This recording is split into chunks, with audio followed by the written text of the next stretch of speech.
Say the Semantics, episode 271. It is September 2nd, 2024. My name is Myro. This is the podcast where I ramble on for a bit about some shit. Recording this on a lovely Monday evening. I am a little tired, so therefore I do sound a little tired as well, so I apologize for that. It's going to be a bit of a lower energy portion, first portion of this week's podcast. I'll figure out how I feel by the end of the week. I honestly might be in a worse shape by the end of this week, but you'll see. It's connected, so it doesn't really matter. You don't see the edit. It doesn't matter. Anyways, I've been all right. I've been busy. Haven't been able to do too much. But outside of that, I've been all right. Just been trying to catch up on some things, trying to watch and see what I can. Going out on walks as much as I can. I think that's really my go-to for how I spend some time outside of work. These walks have been a real just godsend, honestly. And probably just going to continue to do so. It's a little harder to, I don't know. I think for me personally, I found just walking and stuff to be so much more just like, refreshing in a lot of instances than like going to the gym. Other people have their preferences, but it just works a lot better for me, and it's also easier for me to just go on a walk as opposed to going to the gym and getting dressed. Not really. You don't have to wear anything fancy. I don't have any like crazy gym gear by any means, but I still have to sort of get into the correct attire to go to the gym, and it's just hard. It's just a bit difficult. So walking is just like it's just such an easy, it's like a gateway to, I don't have a good analogy. It's just good. It's just very nice. So that's kind of what I've been utilizing. It's what I've been doing outside of work and stuff. So, that's been good. I've sort of continued watching through, Attack on Titan and stuff, and making some progress there. Slowly making my way through the final season. It is really good stuff. There's a lot of interesting stuff in regards to, and it's getting more kind of into the psychological stuff, which I am very interested in. The very next episode, I was meaning to watch that last night, but I didn't get a chance to. But where it is in the story, I like to call it sort of the Final Fantasy VII / Xenogears / Xenoblade portion of Attack on Titan, if that makes any sense whatsoever. That's what it feels like to me, where it's like, it's kind of uncovering about the pasts of certain characters. It's good stuff. I'm very interested in all of that, and I do kind of want to talk about that. I think once I do finish the show in its entirety, I do want to kind of present my thoughts and talk about, just give my overall thoughts on the series, where I think it did very well in terms of the storytelling, and maybe some minor criticisms as well. I do want to kind of delve into that, because I think that would be fun. Obviously, that would be very heavily spoiler. I do want to make sure to like code it as like a spoiler heavy episode of the podcast, because I think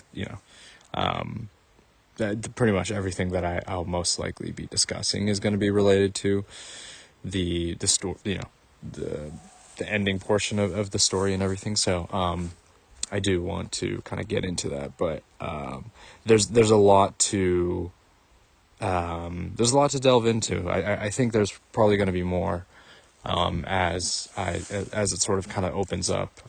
Hopefully I have a little bit of time later tonight. We'll see if I can like squeeze in maybe a couple episodes. I'll see if I'll be able to do that or not. But it just feels, I feel there is a lot to kind of dig into there, and I'm kind of looking forward to doing something like that, similar to what I did with like Final Fantasy X and Xenoblade and that kind of thing. I just feel there's like this. I feel there's like a similar thread going on that I can kind of get into there. I I've been sort of it is funny because I haven't really played a ton of games recently, to be honest. It's been a bit since I've touched Unicorn Overlord. I've just sort of, I really feel, with that game, I think it is better to have just sort of long, extended play sessions as opposed to short stints, like I do with games like Slay the Spire, Balatro, Risk of Rain 2, these the roguelike games that I play, Hades. It's easier to kind of just like jump in and jump out of those as opposed to Unicorn Overload, where I feel like I have to kind of dedicate a lot of time into the strategy and everything, and I really want to get sucked into it and devote time, really going into it and stuff. Honestly, I'm thinking just based on timing, I don't know actually if I'll be able to beat it before Echoes of Wisdom comes out, which will be it's only in a few weeks really. So I think that I'm not going to be in a rush to beat it by any means. Honestly, it is entirely possible that I kind of put it on the shelf and I'll just like dive into Echoes of Wisdom and maybe just have maybe you also play Unicorn Overlord as well. I mean, they're two very different games, but it is going to be very difficult to. I mean, it's just based on there's been a lot of things that have been coming out about Echoes of Wisdom recently. Some new trailers that have been revealing quite a lot of stuff. I tried not to. I haven't watched any of it, but I have listened to some of the impressions from some, like YouTube creators and that kind of thing. So that's kind of given me a bit of insight into what the game is kind of providing, and it just excites me even more. There's also they've also held the game at like some conventions like PAX West, so people have had like hands-on play sessions with the game itself. So it's just like, okay, this sort of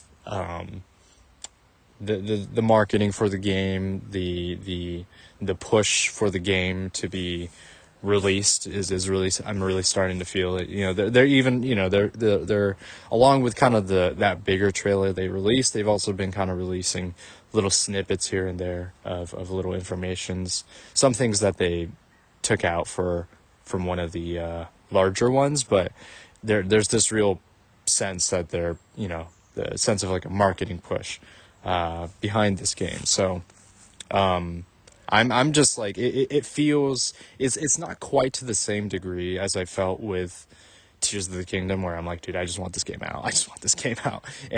And I do want this game to come around for sure, but it's different. It's a different type of hype, but nonetheless, I am still feeling it. And yeah, I'm very, I will be there for day one. I think I might consider putting in a pre-order of the game pretty soon. I'm thinking whether I want to do, I think I'll probably do physical, similar to what I did with Tears of the Kingdom.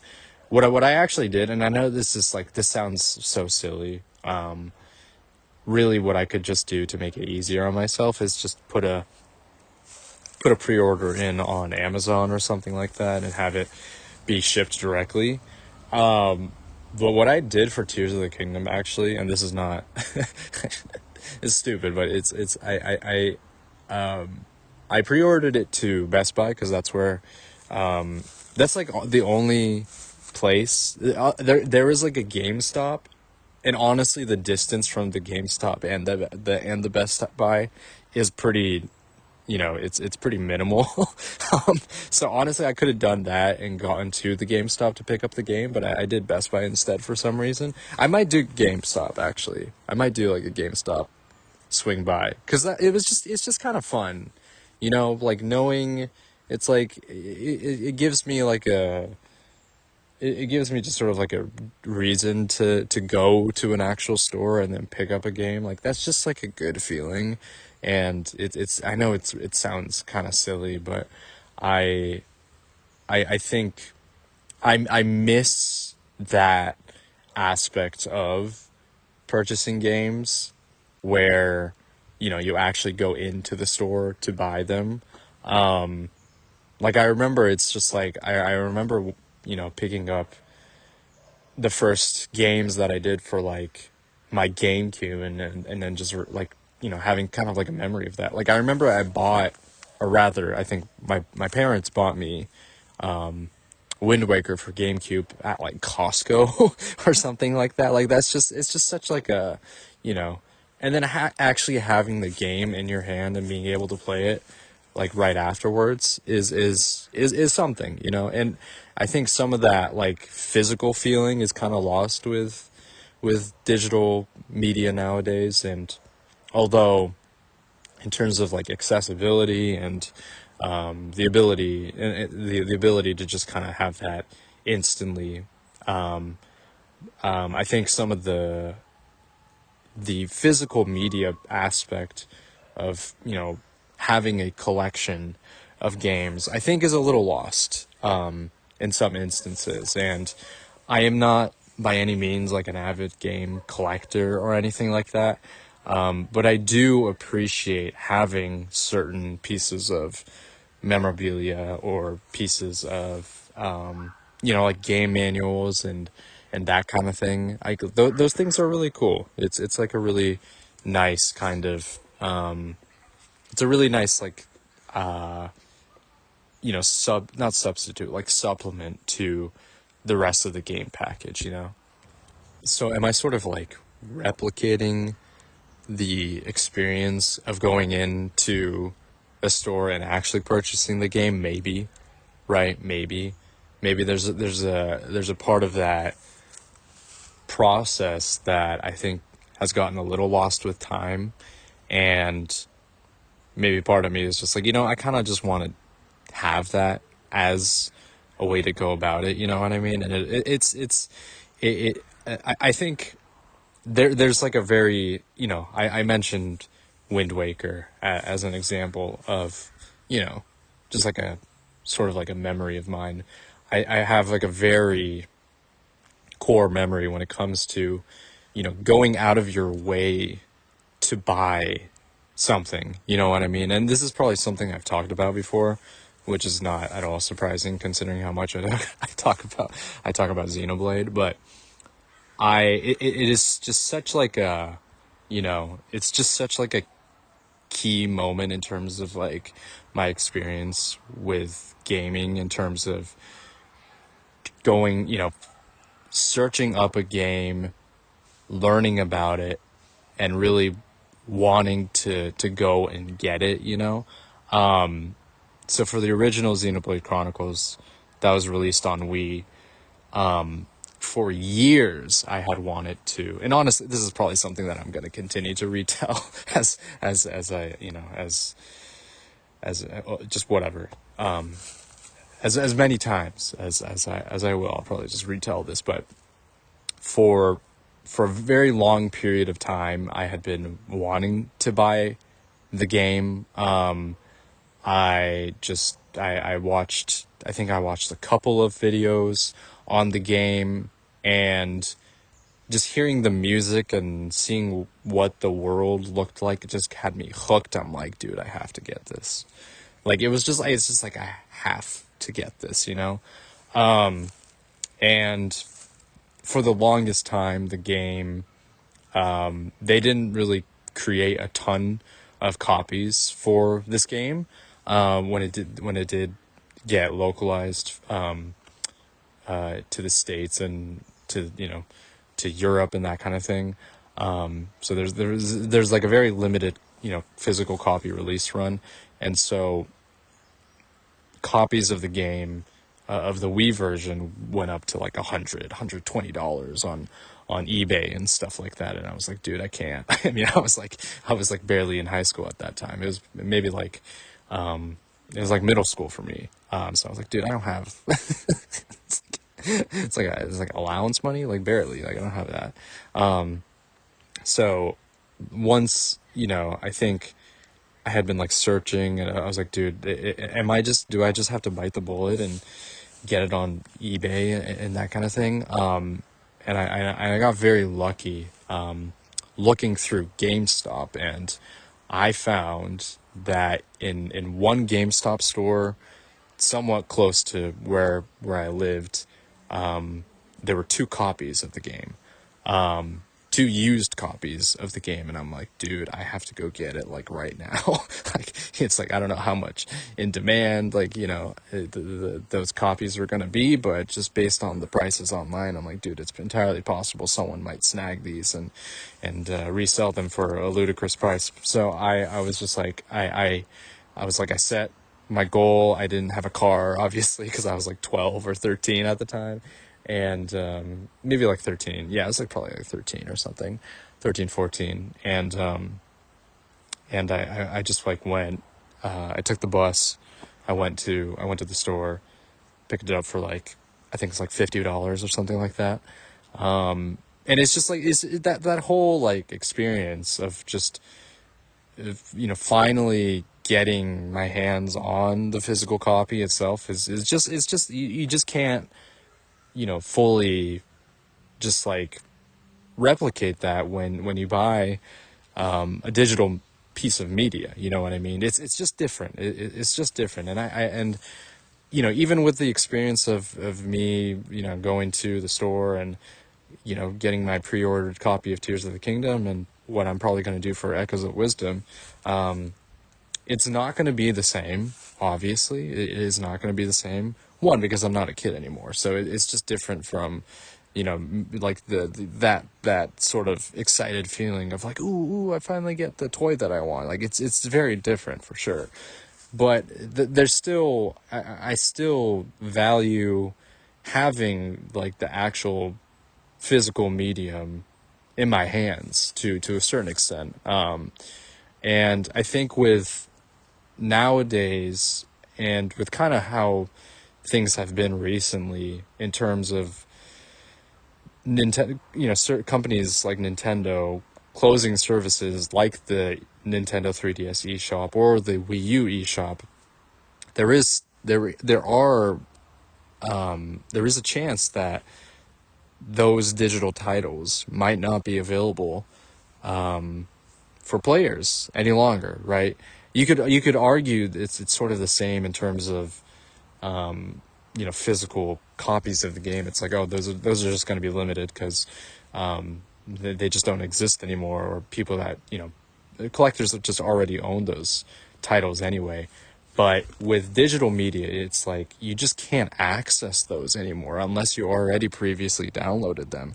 So there is kind of that fear that some of these things just might not exist, right? Unless the company decides to re-release it in some way, shape, or form.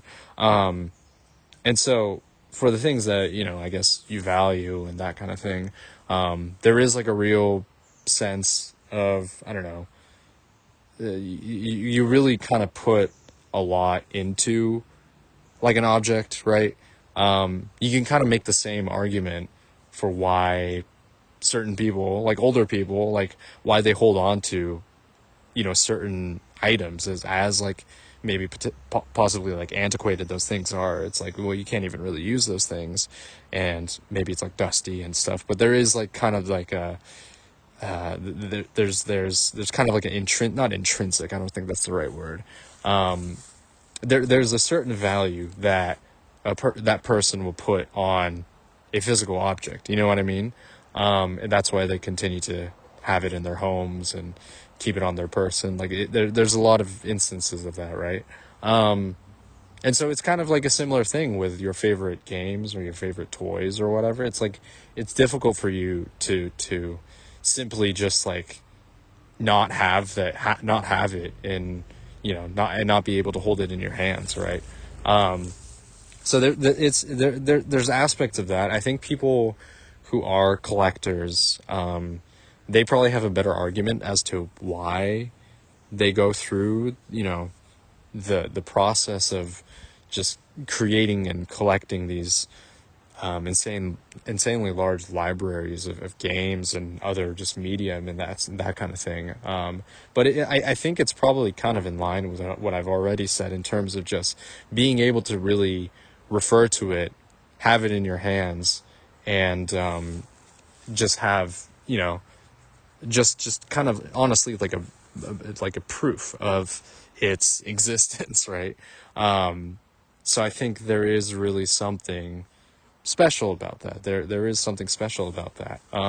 This goes for anything too, right? It's not limited just to games and that kind of thing. But I'm just using this example of me getting and purchasing a copy of game as an example, right? Some people have other there's things like clothes and just other trinkets, knickknacks, whatever that they hold in very high value, just personally, right?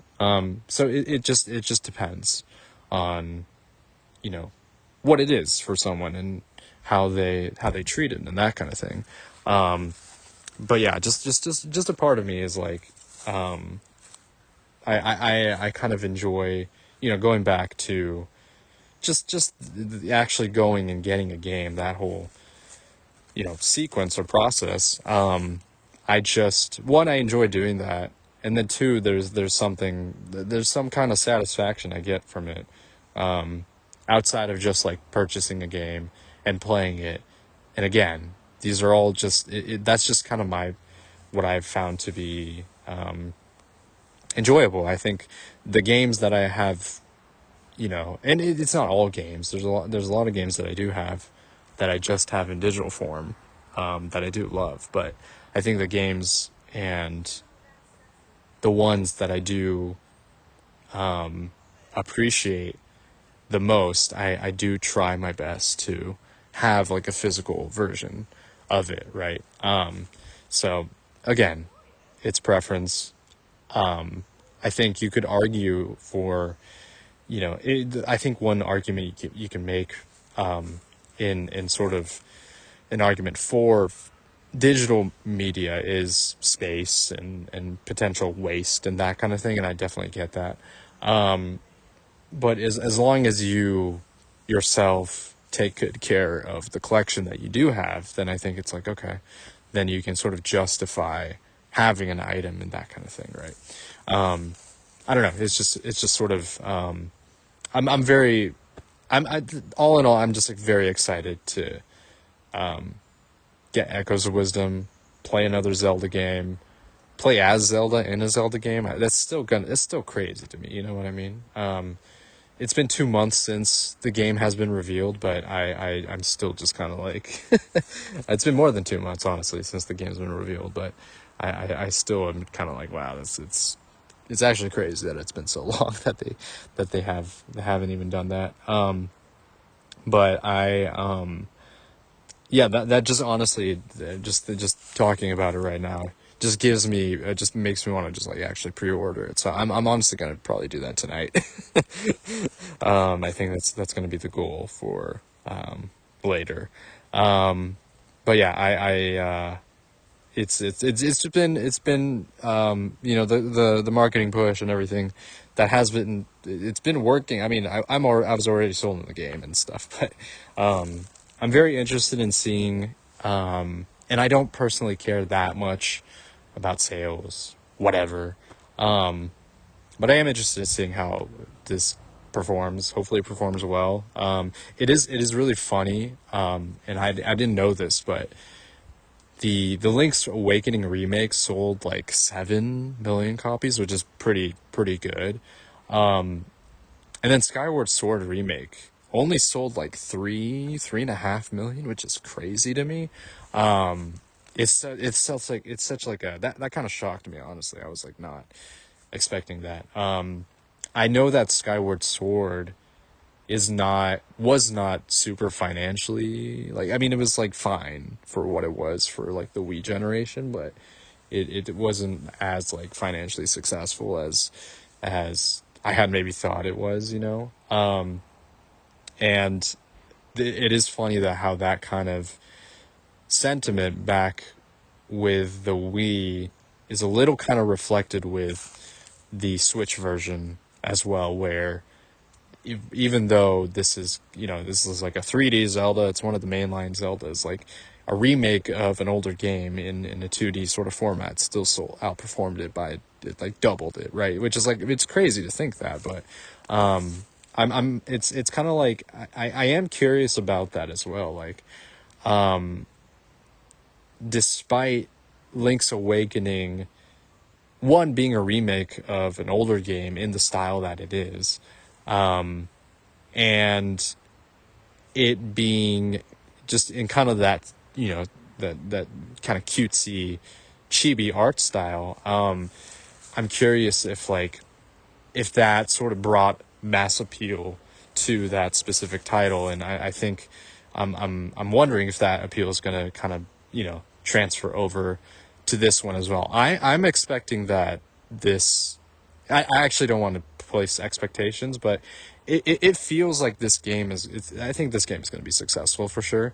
It's not going to be Tears of the Kingdom or Breath of the Wild by any means, of course, because those are kind of anomalies.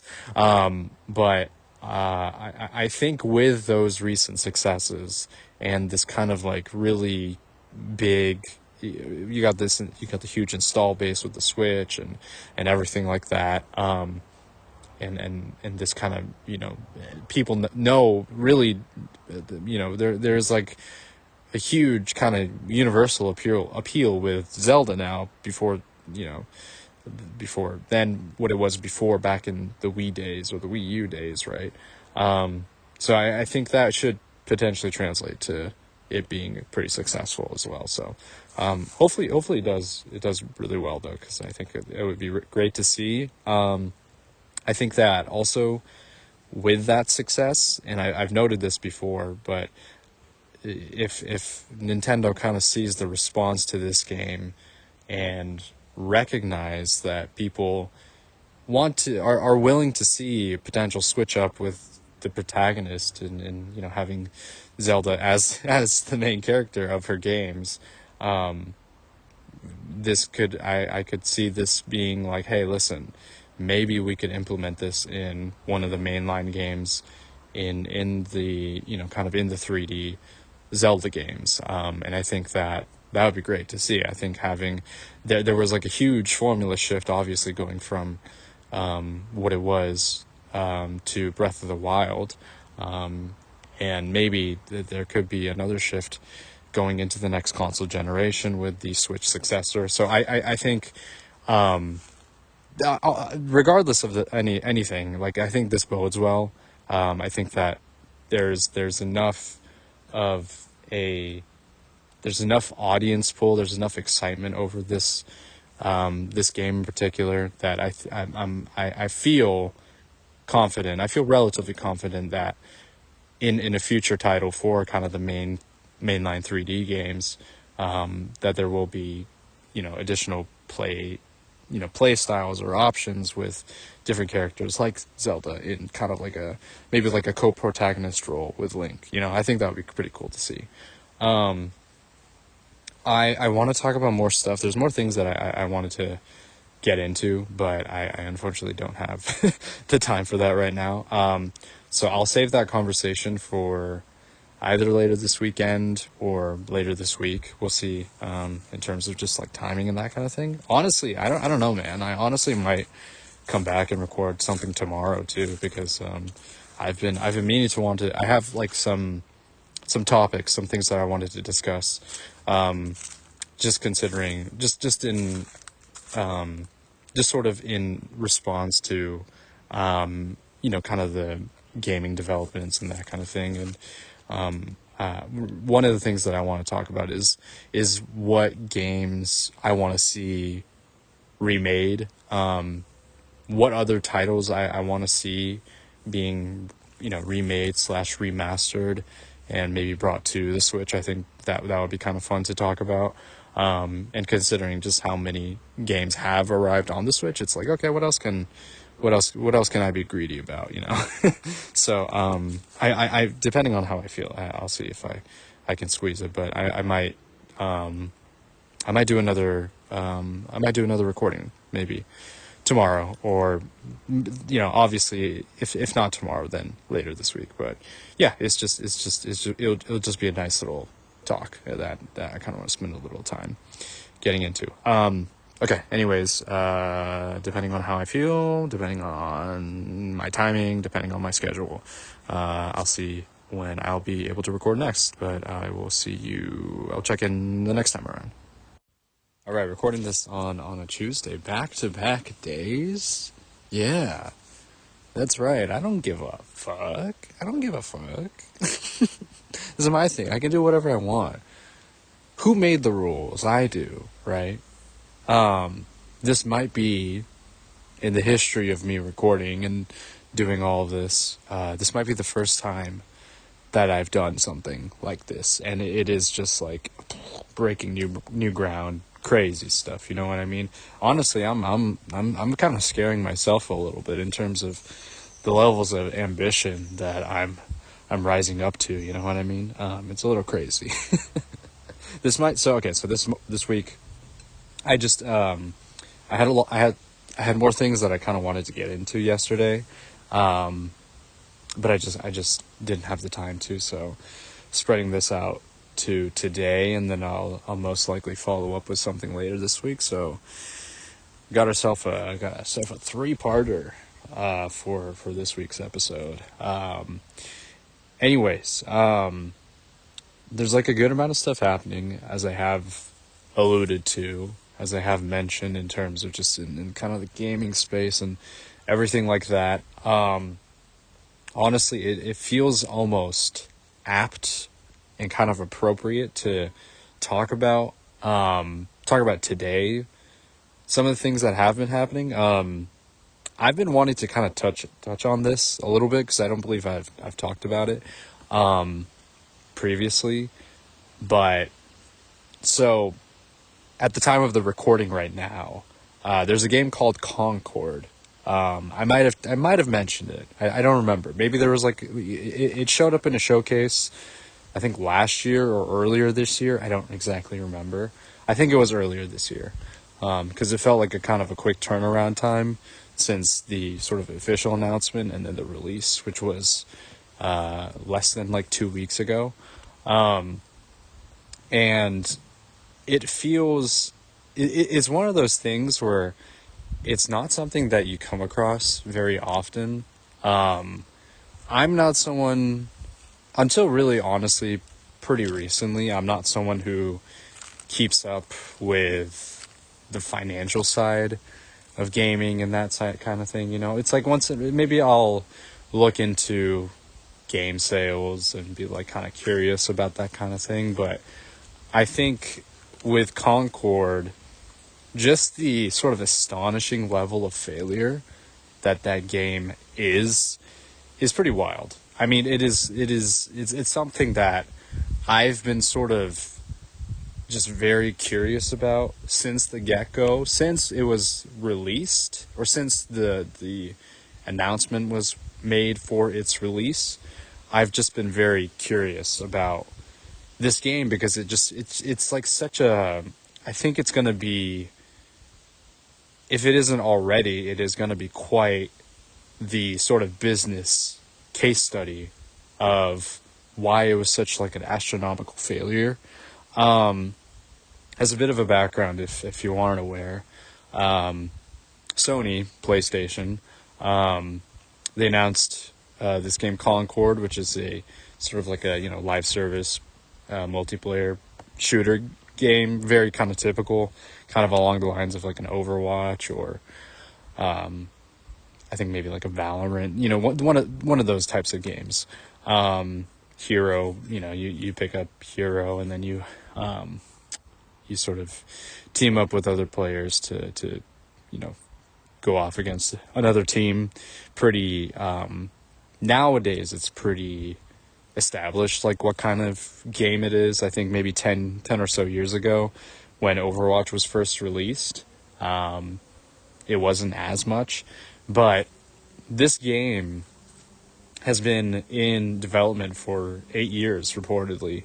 And I think a couple of years ago, they announced like a teaser for this game, and it was kind of like, okay, we don't really know exactly what it is, but it seems interesting. It's set. It looks like it's kind of set in space, and there seems to be a bit of a, I don't know, maybe like it's a bit more humorous and a bit more tongue in cheek.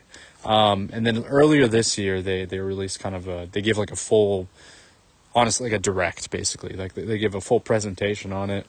They got the developers and everything like that, and it just did not,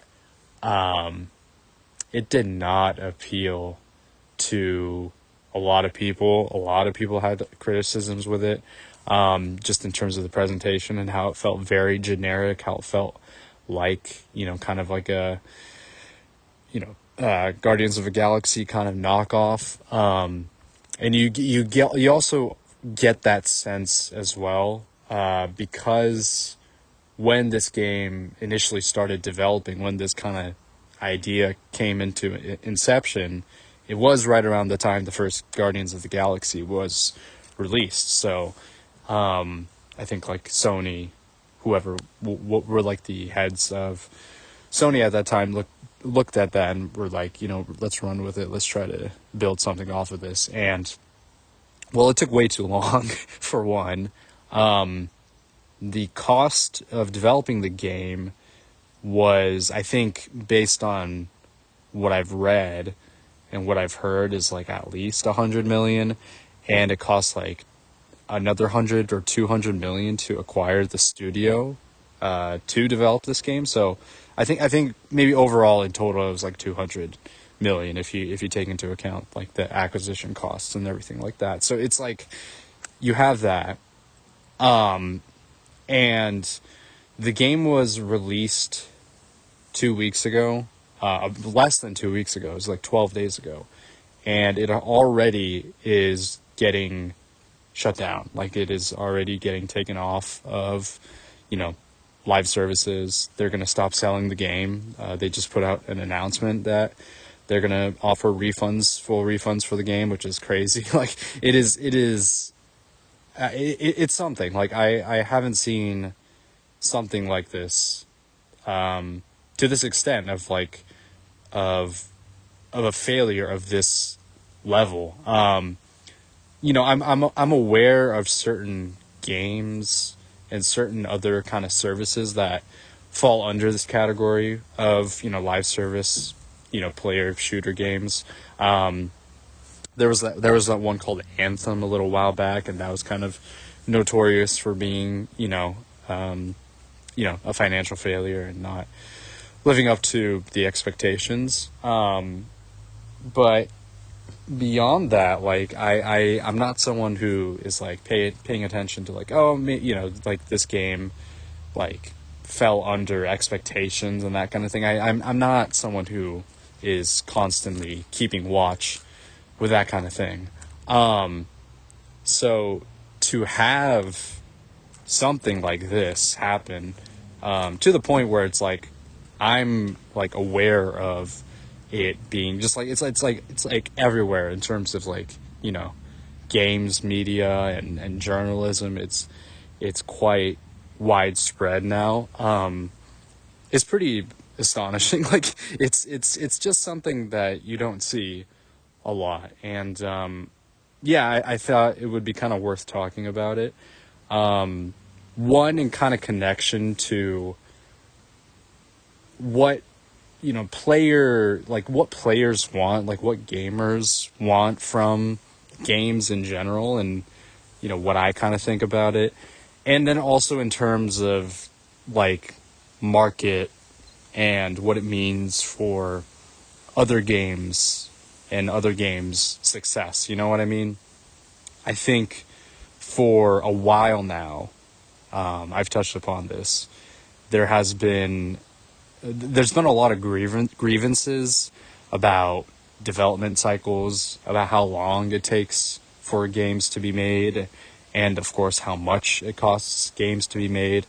And I think with this, with Concord, I think this really is kind of the poster child of something needs to be changed. Like something needs to change where you need to like the money that you are putting into these games and the amount of time that developers are putting into these games is absolutely not worth it at all. And it's for a player base that doesn't exist, right? Or it just doesn't exist anymore. If this game had been released earlier on, maybe like 5 or 6 years earlier, maybe there might have been some more appeal to it.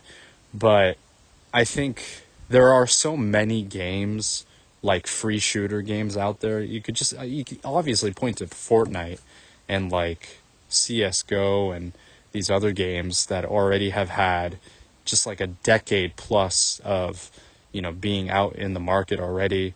Like you already have like such a dedicated fan base with those games in particular. It's like how do you even like break into that mold? Like what is kind of the expectation for creating this game and releasing it and expecting it to be like this huge financial success, right? I think in terms of, it's possible from the perspective of Sony. It's like it is kind of sunk cost fallacies where they've already invested so much money into it leading up to its announcement and release, that they're like, let's just like go for it. Like we've already put in 5+ years into development, like we might as well just see where it goes. But I think in that case it was already just like, it was already at a loss, and you're just continuing to just burn money at that point. So it's really just something where there just wasn't enough. Like obviously there wasn't enough pull. Like I think like the highest amount of players, like the highest concurrent player count at its premiere was like less than 700, which is crazy. Like that's honestly absurd. Like and then on top of that, there's been like estimates that have been going around that the game only sold 25,000 copies, which if you do the math roughly is like $1 million. But if you spent $200 million, like you can see why that's easy math. That doesn't add up at all, right? So that is just, I mean, it's just kind of crazy to see something like that. I think, I've talked about recently about how there's been just kind of continuous layoffs and those kinds of things. I don't know exactly if these things are going to necessarily coincide with this, the Concord failure, but I think it can be said that there's a lot of, I think just this game and the way it was released and the way that it was marketed and everything, just everything about it, it just didn't work at all. There was just such a disconnect between what executives clearly thought players wanted. And I think that, again, maybe the expectation was that, like way back, a decade ago, that this game could have some popularity because there's this kind of, want to have more live service games, and they look at, games like Fortnite and that kind of thing, where they're these massive, insanely huge, properties. But it's like those properties didn't get to that point overnight. Like it was like, obviously, I think in the case of something like Fortnite, there was kind of like a large draw initially in the first place, but it had sustained success over time. And I think that it's like it's such like a, you can't look at that and be like, yeah, this game is going to be the next thing. Like that is such like a, I don't know, it's such like a false equivalency of like you're looking at something that has this value and thinking that your thing will get to that same point. It is also it is just like such like a pipe dream of sorts. I don't know. I think it's just crazy to look at these things and expect that your next project is going to get to that level, because it's like, how many, like, don't you think that like other developers have the same idea in mind, where they expect their, whatever it is, like if they're like an indie developer, it's like, oh, maybe this will be like the next Undertale, or maybe this will be the next Minecraft, and that kind of thing. Like, but it's just like those things don't just happen like that. There are thousands upon thousands of games being pushed out into, Steam, whatever, eShop, like other platforms, gaming, game shops.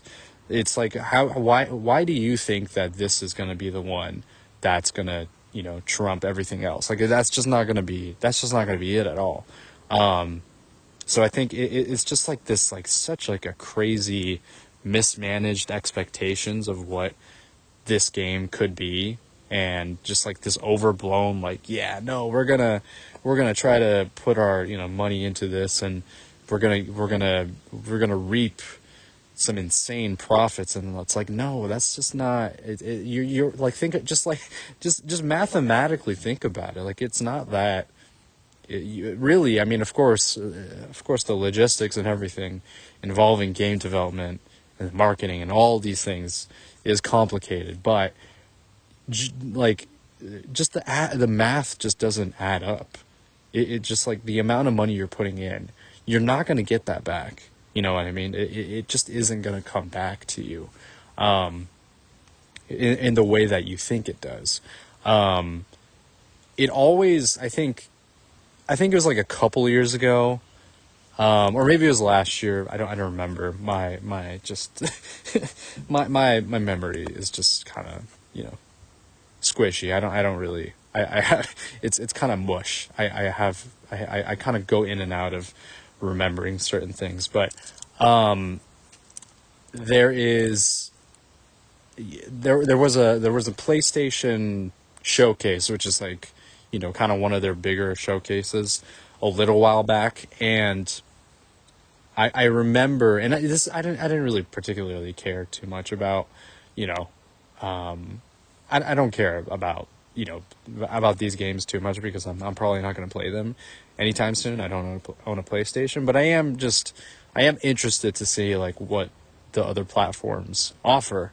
And I remember during that showcase, it was just like live service game after live service game after live service game. And there was like these games like Marathon by Bungie, Pay Pigs or something like that. I forgot exactly what it was. It was like an extraction shooter or something along those lines, and there's some other stuff in there.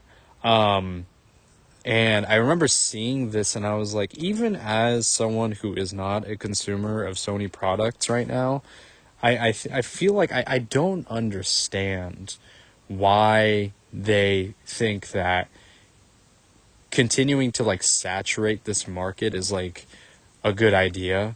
Like, instead, because it was just like dude, like the big reason why I personally would want to buy a PlayStation 5 is to be able to play the PlayStation exclusives, right? Things like God of War, you got like Final Fantasy, what else? Spider-Man. I'm not as interested in Spider-Man, but you know what I mean. There's a lot of really Last of Us. There's a lot of great, exclusives on Sony only, right? It's in a kind of a similar sense to Nintendo only having Zelda and Mario and that kind of thing. That's pretty straightforward. But I never understood that like shift to try to get, more multiplayer live service shooter games on the platform, because I was like, dude, there's already so many. Even at that time, there was already so many of those games out there, and I never understood that. Like, that always just kind of perplexed me.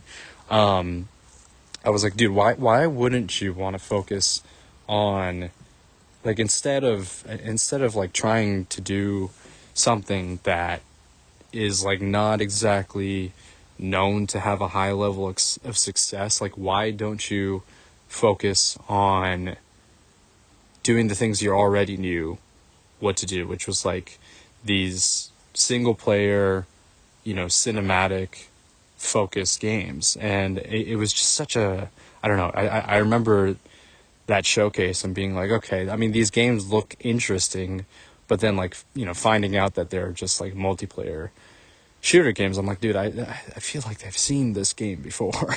You know what I mean?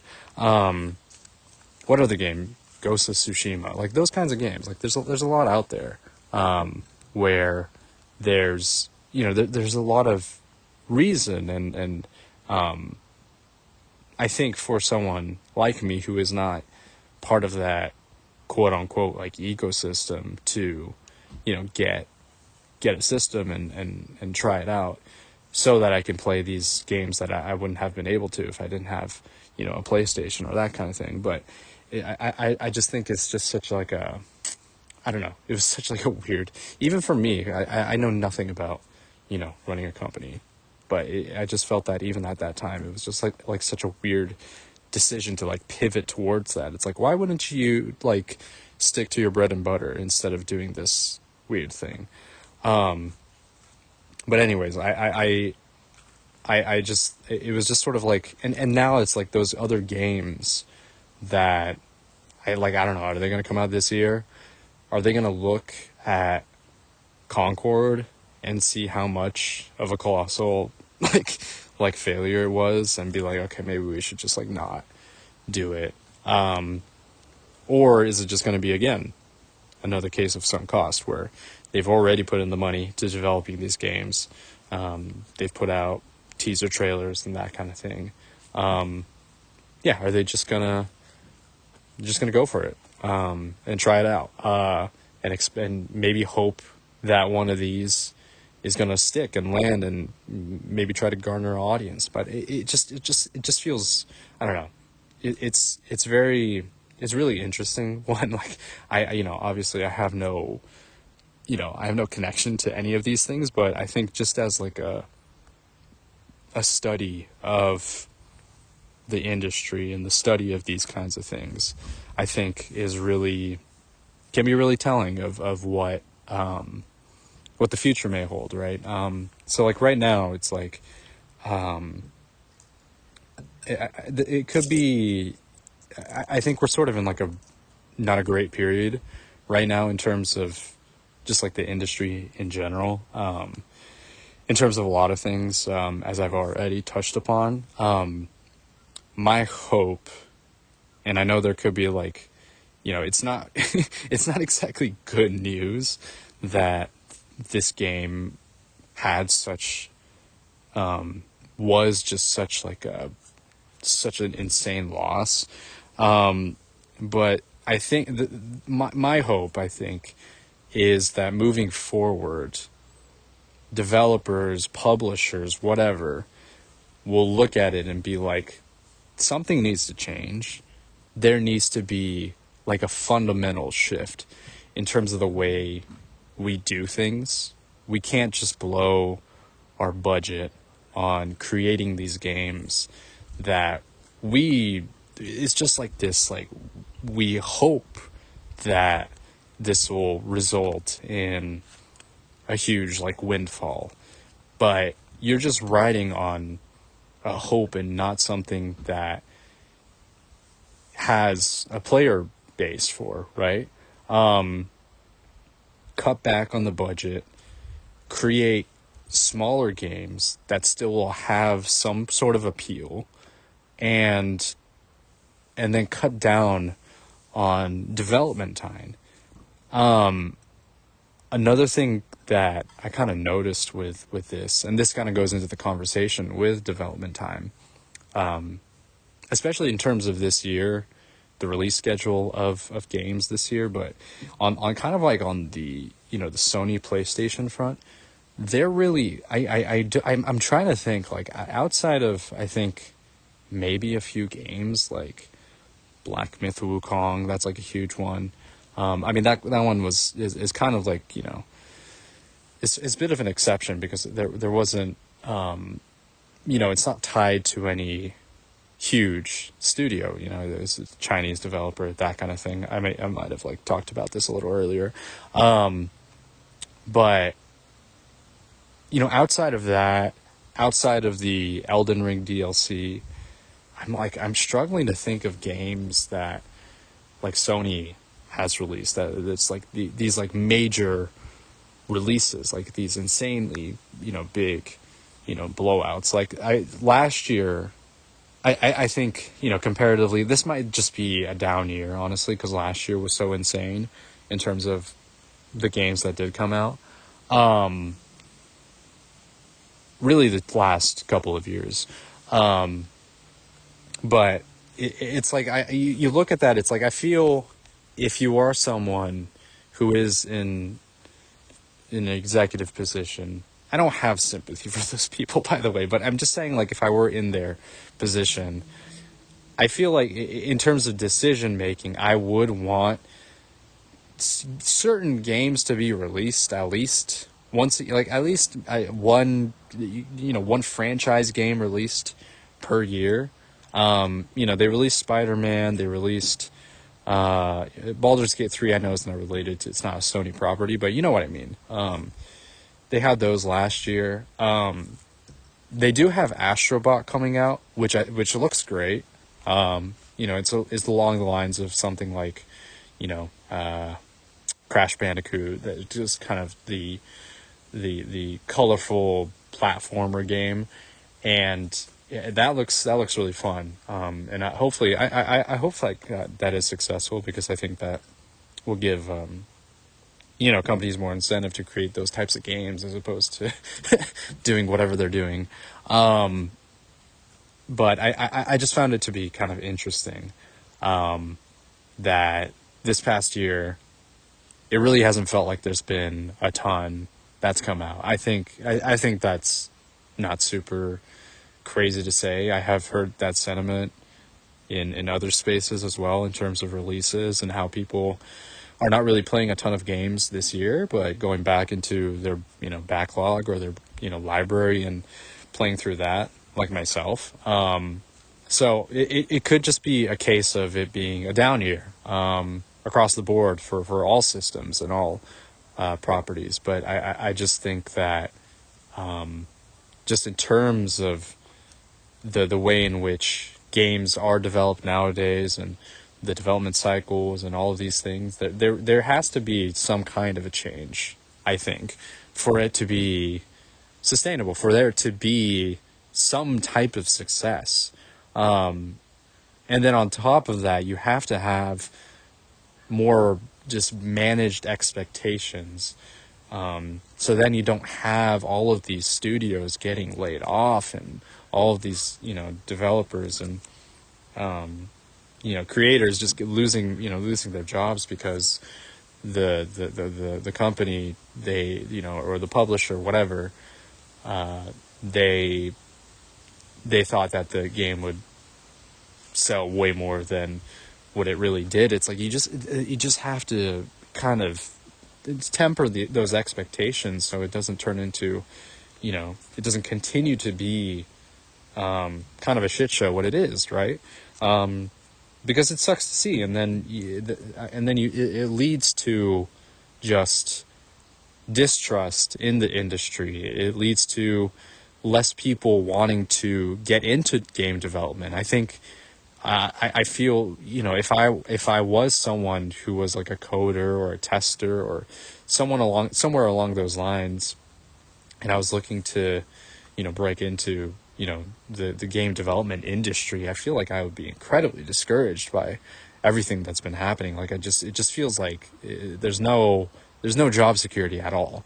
So, my hope, I really hope that this tying this kind of back to Concord and, you know, the failure that was Concord, that is Concord.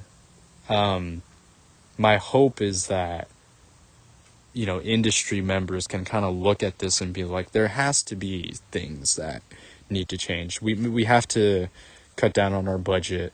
We have to maybe think about creating games that aren't so like expansive and so ambitious, and maybe just like try something different, because there's gonna be, you know, there will be a market for certain types of games. It is all just a matter of, I don't know, because like there's just been this constant push to create the most visually impressive and fidelity wise the most insane level of performance game ever. And it's like, it's cool, it's definitely really nice to look at, and it's really impressive to look at, but to a certain extent, it's like who does it even really matter?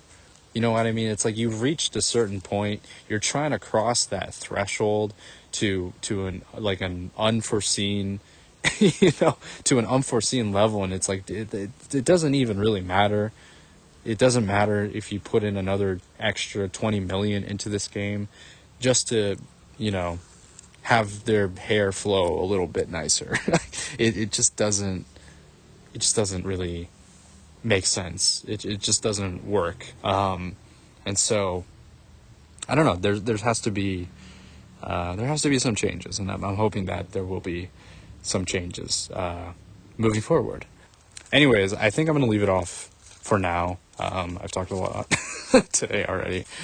So I'll continue, you know, maybe I'll talk about some other games that I do want to see ported, maybe continue that conversation into the weekend, and obviously update on some other things that do come up. There's a new Mario Luigi trailer, some more stuff coming out about Zelda, a lot of good stuff. So I will catch up with you guys then. They said that I couldn't do it. They say, why would you even bother trying? They called me a lunatic. They called me a madman. They called me a crazy person. They called me a bunch of derogatory terms, and yet here I am, recording the third part of a trilogy of podcasts for this week, for my own personal podcast, and they said that I was out of my mind, and yet here I am, recording this in 80 plus degree weather out here. Listen, there's some shade. I can deal with it. It's actually closer to like 90 degrees, which is nuts. This is the time. It's September. The September heat. It is the worst. The September heat is the worst, usually every year. It's when it's like, it feels like it is the hottest, and it's September. You know what I mean? It's like it should be a beautiful time for the fall. The leaves should be falling, which they are. You know, you get like the yellow and orange and red hues in the trees, and it should start to cool down, which I thought it was last week or a couple weeks ago, and yet here we are in 90 degree weather, which I love it. I love it, if you can sense the sarcasm. You know, I'm not a big fan of it. Anyways, yeah, catching up on some more stuff, because let's just say, in kind of on the games front, on the games industry front of things, the rumor mill is churning quite a bit on Switch 2 news. There's quite a lot going on that front. I was going to touch upon that earlier this week, but even more kind of rumors and speculations have kind of started to pop up towards the end of the week. So I was like, yeah, I'm just gonna, you know what, let's just talk about it today anyway. It has been, I am rather tired, which is probably kind of the same thing that I said on Monday, but I am rather tired. But I wanted to just, there's stuff that I wanted to talk about. There are things that I also want to speculate on. I also want to talk about just the just the whole cycle of this, the game and new game console releases. Because really, this is honestly the first time that I've been kind of a part of just like being, aware of the news and the things that have been happening. Because I wasn't really all there for the first Switch. I had kind of fallen off of like consoles at that time. Mainly one, I was like, dude, I cannot. I can't afford it at that time. It was like during college, right? So I just had a 3DS at that time. And that was kind of what I was primarily gaming on. So, and there was really virtually no interest at all for me in picking up, a Wii U. There was nothing on there. So, aside from maybe a few games, but that wasn't enough to justify buying a whole console. And I felt similarly to just, again, just on top of it not being able to afford it, but I just couldn't justify buying a whole another home console just to pick up a few games with either PlayStation or Xbox. So I was just like, yeah, I kind of like passed on that generation, the PS4, Wii U, Xbox One. I kind of passed on that whole generation. It was just mostly 3DS, really, until I eventually got a Switch back in like when was it, 2018, 2019, I think. It was a little later than that, maybe it was like 2019. So it was a little while. It was like a couple of years after the Switch was released. So I was a little late to the party on that front, and I was not someone who was like paying attention a lot back then about the new console release. I honestly don't even remember it happening. I was just like, oh, okay, there's a new Zelda game, and apparently it's well received, Breath of the Wild, and apparently it's great and it's excellent, but I just was not keeping up with that. So it was, this is kind of the first time where I'm like really paying attention to this whole lead up to a new console release, which is really interesting, right? Because when you're a kid, and maybe nowadays, I think just obviously with the prevalence of social media and stuff like that, I think maybe kids are a bit more in the know. Some kids are probably like leakers themselves, right? They just have time on their hands, and maybe they have access. Maybe their parent is like maybe like a developer or an executive or something like that, so they have access to those things. But when I was younger, it was just never. You don't pay attention to these things. You don't pay attention to the news, right? It's not something that you care about that much. At least I didn't, you know what I mean? All I cared about is like, oh, which games can I play, right? So I was never I never paid it that much attention to all of that. But now it's like, I'm both interesting and wanting to know what's coming next, because I personally have things that I do want from that system that's coming up. But it's also just kind of interesting to look at the picture of it and where these kind of sources come from, how what other people tend to care about. It is really funny seeing kind of the reaction on certain subreddits. There's one that I follow in particular, which is the Gaming Leaks and Rumors subreddit, which is kind of one of the hubs for any potential leakers that post stuff on Twitter that then gets reposted on Reddit, that kind of thing, right? So I mostly pay attention to that, to see kind of what pops up. and it is funny. It is really funny to see kind of the reactions of people that just take, either some of them are in jest for sure. Some of them are joking, being like, "It's over. It's gonna be a terrible system." When it's revealed that it has dual screens or something like that, you know what I mean? It's funny. I think it's funny. Like, a lot of people are joking, but some people take what certain media members and certain news journalists, and take what they say at kind of face value, which I think is really funny.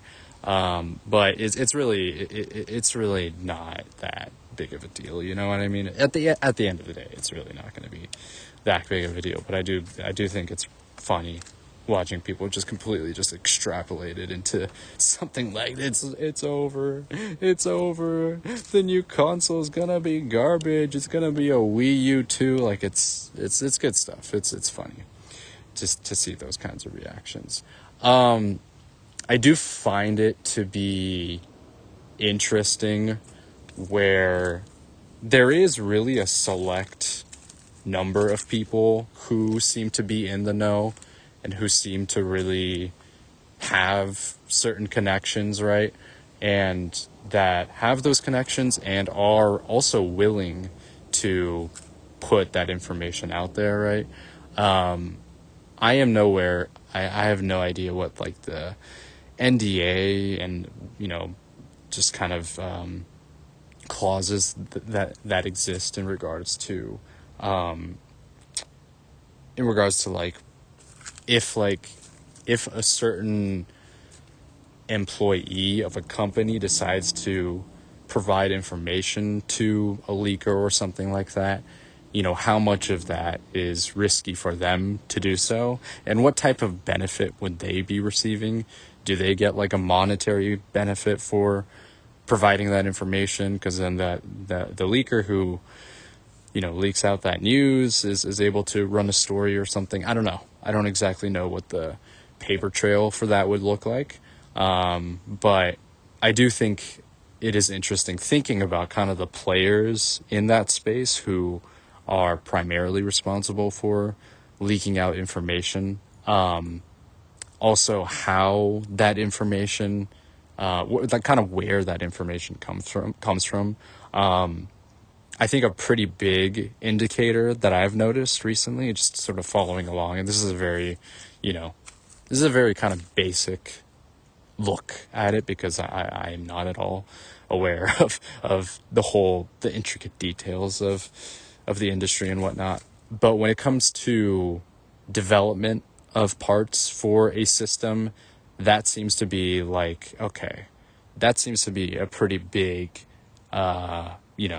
big example of there being a uptick in activity, and more likely than not that the console is in the process of being developed and being produced. So I think that I think those types of information provided by the companies that do produce the parts for a game console, I think that is like a very that seems more reliable than just kind of word of mouth of of certain people, right? When there's sort of tangible evidence that a thing is being done, that kind of translates to, oh, okay, so something is happening that might lead to a potential console release / reveal, right? Anyways, just kind of noting that, I think it's kind of fun to sort of follow, who's talking, where they're getting their information from, how they're getting their information, whether it's reliable, whether it's nonsense, right, whether it's BS. It has been kind of fun following that along. I know that a lot of people are getting a little sick of just sort of this rumors, and they just want to see the system being revealed and stuff like that. But once that does happen, then you're just going to get, they're going to get sick of waiting around for the system to be eventually released. So I think it is I don't know. It's just like people being impatient for one thing and then being impatient for the next step in the process. But it's funny. I think it's pretty entertaining to keep watch with that. So the news that I've been seeing and some of the speculation that I've been hearing is that there's going to be a reveal this month in September, which is pretty, in kind of relation to the other news that has been happening regards to like the Switch, or rather the Direct that happened in August a couple weeks ago.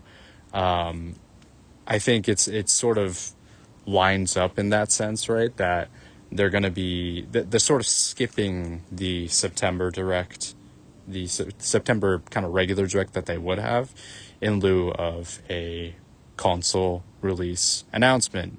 Then again, I am not putting my cards into that. Like, I am not like throwing money down for like any potential announcement, because these are all just speculations based on the facts and the things that have been appearing regarding, again, parts that are being created, maybe kind of word of mouth that they're hearing from developers for games on the Switch 2. And I think that is sort of leading certain people to think that there will be a Switch 2 release announcement this month. So that is exciting, but I am not going to hold on to hope for that. I think that a lot of people are kind of latching onto that as like, yes, there's going to be a Switch 2 reveal like soon. Just hold on. Like, it's just like, dude, you gotta just wait a little bit, right? One thing the things to consider. Nintendo has already said that there is going to be a Switch successor coming out. So that in itself is a, good indication that it's probably going to be close. So I think you can kind of just bet on that at least a little bit, that there will be some type of reveal this year at the very least, right? I think that depending on kind of the factors of whether, it could be like what time frame they're aiming for in terms of the release, like what would be the best time to release it. The original Switch I think it was released in March of 2017, I think. Was it 2017? What year is it? It is 2024. So was it 20? It's going to be 8 years, right? So I think that it is sort of reasonable to assume that might be the same, that they might be kind of following along with sort of the footprints of the original Switch release. But again, there are other things to consider. The availability of parts in order to, make the Switch 2 happen.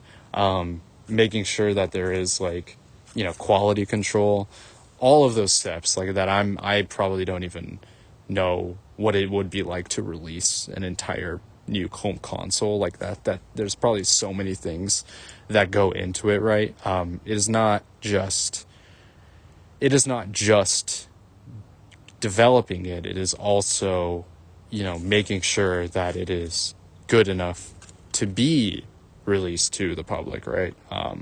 I think it's just going through just, product quality assurance, all of these things, I think is just a part of the process. And I don't really know how long it takes, but it's probably not, it's probably longer than you think it is. So, that being said, I do hope they announce it this month as well.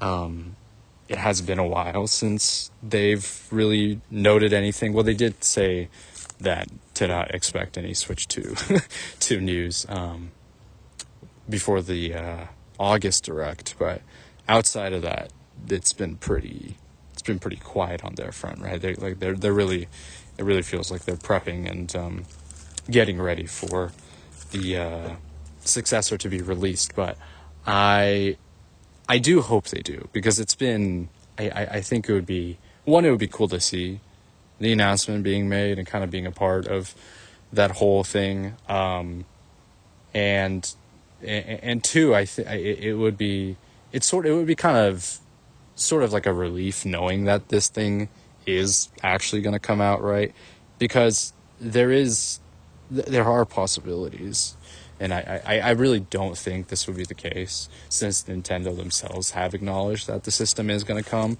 but it is entirely possible that this console gets delayed, right? It's happened before.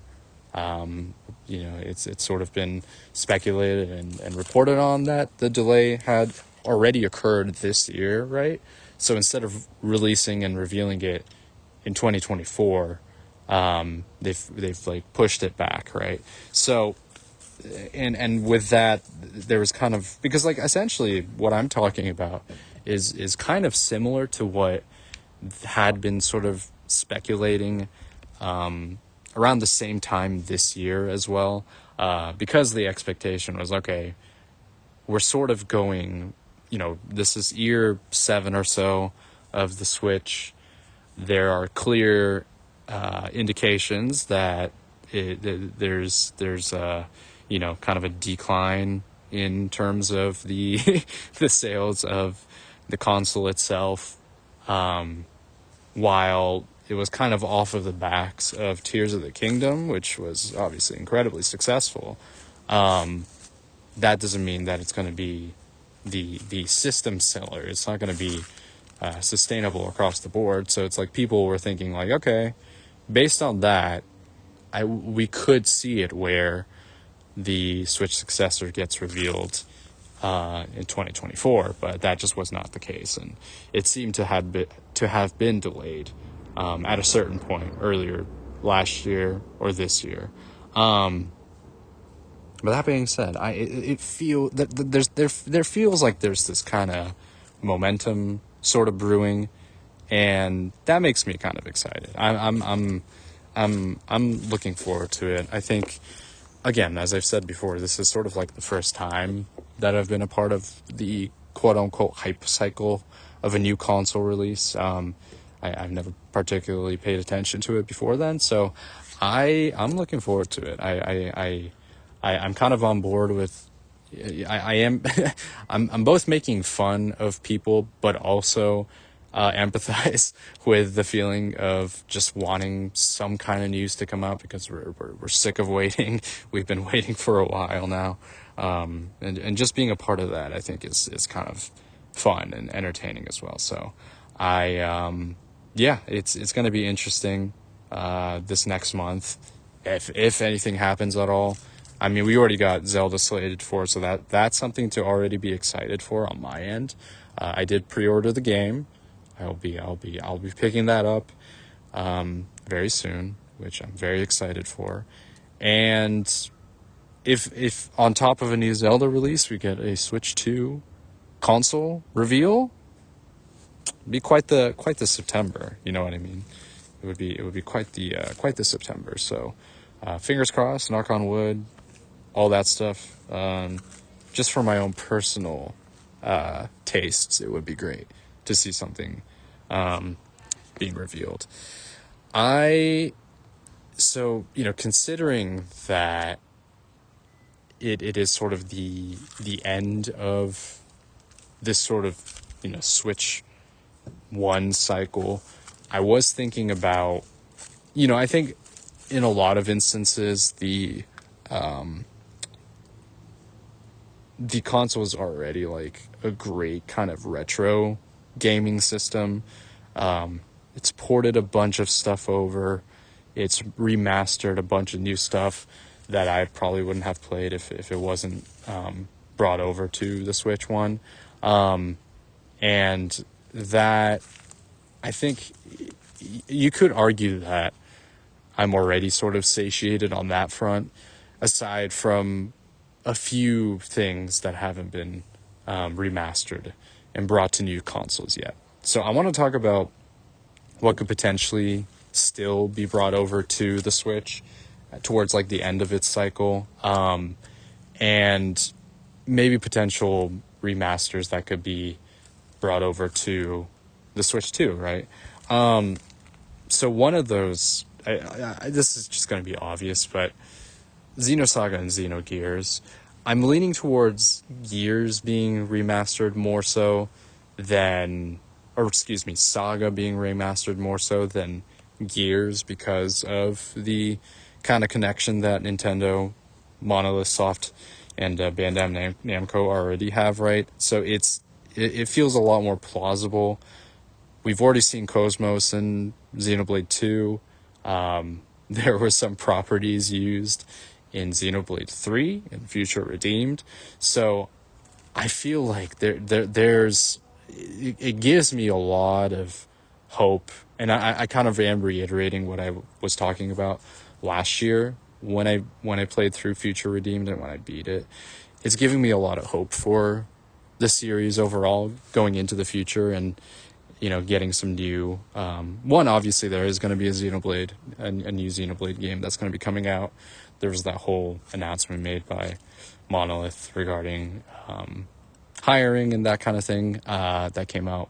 It was a couple weeks ago or last week that I touched upon, and on top of that, it's kind of like, yeah, why wouldn't you kind of continue this pretty successful series despite it being still somewhat niche, right? And so with the Future Redeemed DLC and the connections in the past that Nintendo, or rather Monolith Soft, have had with Bandai Namco, it's like this could be a great jumping point for Saga to be remastered and brought over to not only Switch but some of the other consoles as well. Gears is less. It feels less likely just because of Square Enix really hardly acknowledging that game as its property. Takahashi, it doesn't seem like there's really a ton of relations that Takahashi has currently with Square, so it unfortunately feels a little unlikely. But then again, there is like a sliver of hope that I'm kind of holding on to, because there have been so many remasters, why can't I think of remakes of older Square properties like Star Ocean, Live Alive, obviously Dragon Quest. It's like, if those can be brought up into a new format, why can't Gears? And I get Gears is a little more complicated because of the whole Monolith Soft and Takahashi thing, but why not? Let's do it. Make it happen. Try to do a little collaborative thing between Nintendo and Square. They did that with Super Mario RPG. They've done that in the past. Why can't it happen for Gears as well? Let's make it happen. It would be great to see. And then once the whole Xeno series is brought to modern consoles, then we can be finally fulfilled and happy and die happy.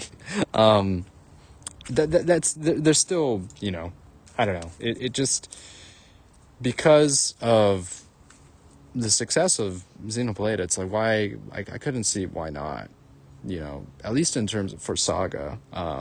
There's already kind of a precedence there, and there's precedence for Square Enix as well. It's just the way they've been handling bringing older games. But that kind of still remains to be seen in all reality, right?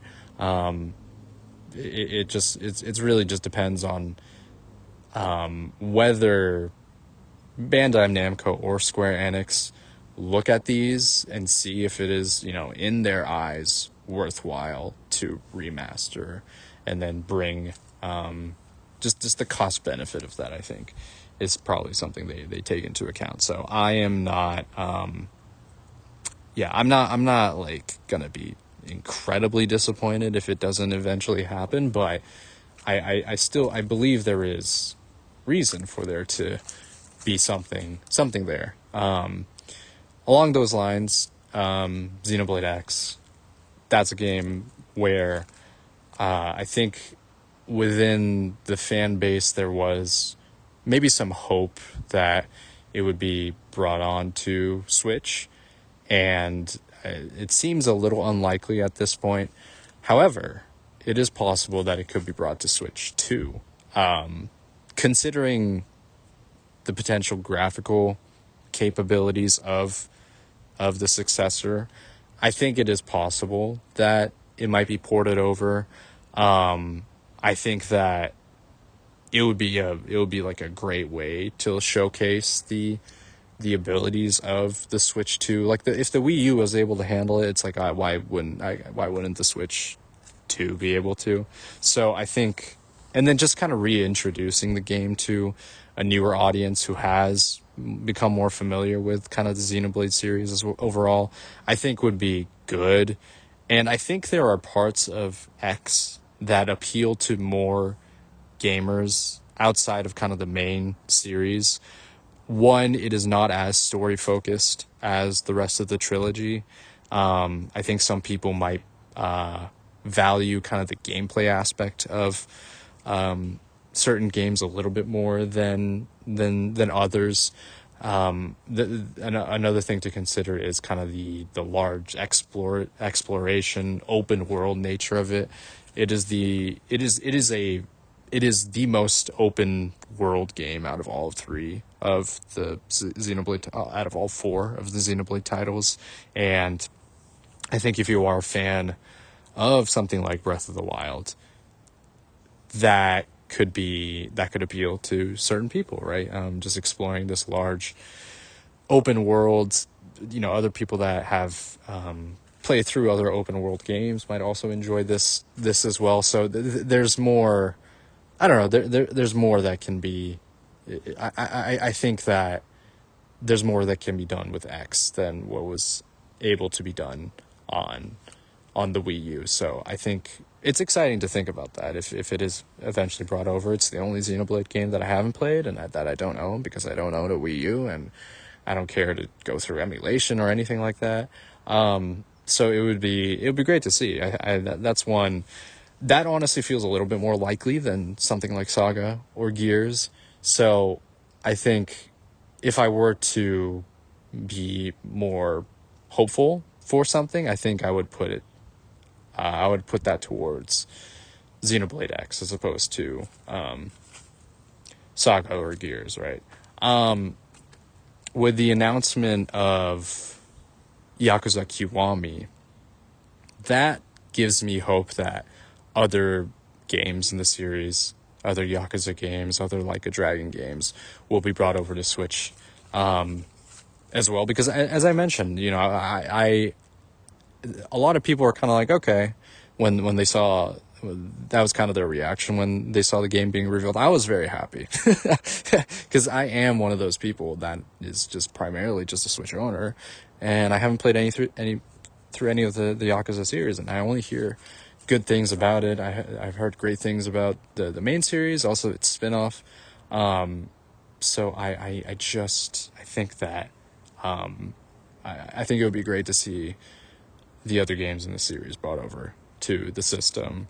Yakuza 0, I think, is sort of a good example from what a lot of people are saying in terms of good starting point in the series, it being a prequel to the original game. So that one is definitely a big one for sure. Other games that I'm kind of thinking of, I think it's possible for, not for this generation, but maybe for Switch 2, I think it's possible to have, Final Fantasy VII and the Final Fantasy VII Remake series to be brought on to Switch 2. Maybe possibly Final Fantasy 14 and 16. Those are kind of the only ones that I don't have access to. I guess 13 as well. 13 is kind of locked behind Xbox and PlayStation. Maybe it's on, I don't know if it's on PC. I have no idea, but 13 and 13 games are not available on Switch. So that might be another one, I might be interested in playing those as well. So there's probably a bunch of other games, and obviously, oh my god, how could I miss this?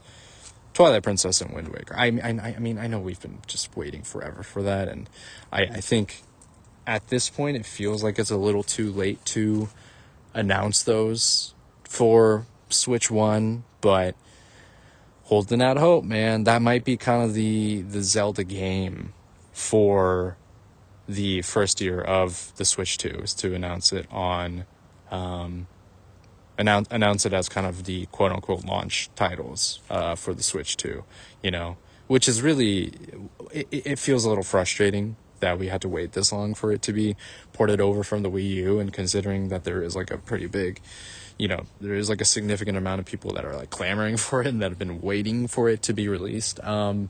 It is definitely frustrating for sure, but I could definitely see it being the case where Twilight Princess and Wind Waker, really kind of the last like 3D Zelda games that have yet to be brought over to the Switch, because we have Ocarina and we have Majora's Mask available on the on Switch Online, right, for the N64, and we have Skyward Sword.